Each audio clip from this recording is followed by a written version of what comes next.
Nagkalita, sabihin ka kay Ana kung anong gagawin niya at sundin mo lang ako. Yan.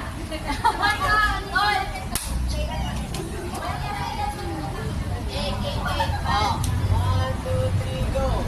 Pilipino! Ligang mapagkalay.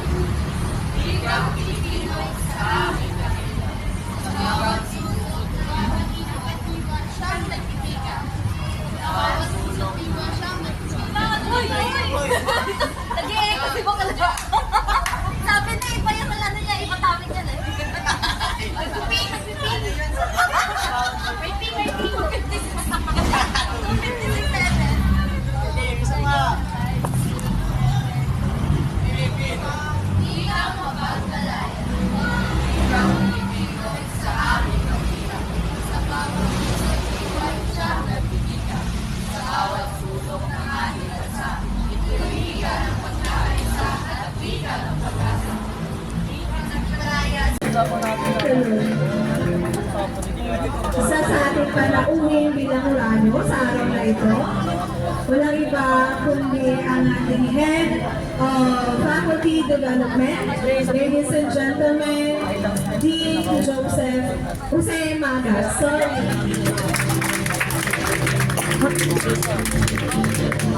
And also, coming again from the Academic Affairs Department.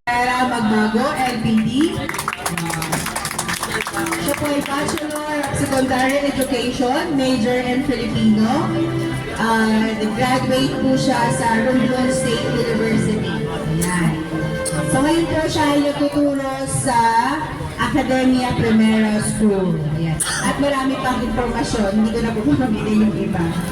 At ang pang-apat po natin hurado ay si Rosemar F. de la Cruz. Siya po ang aking butihing anak. Siya po ngayon ay nag-aaral sa State U University at tumutuloy. Ala! Nagkagulo na!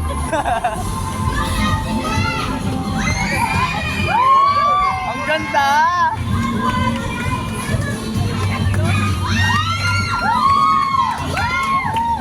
Ala! Ganda ni Audrey!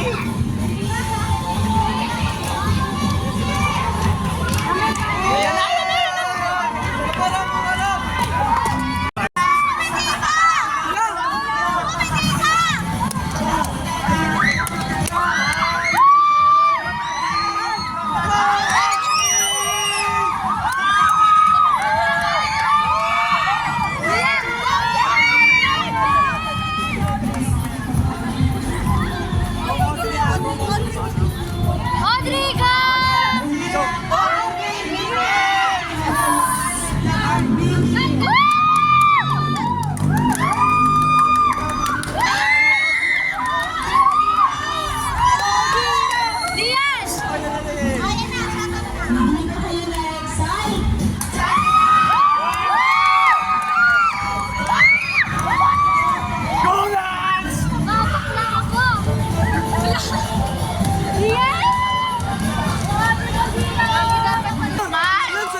Pasok tayo. Ang init talaga. Pasok natin. Magkano tayo?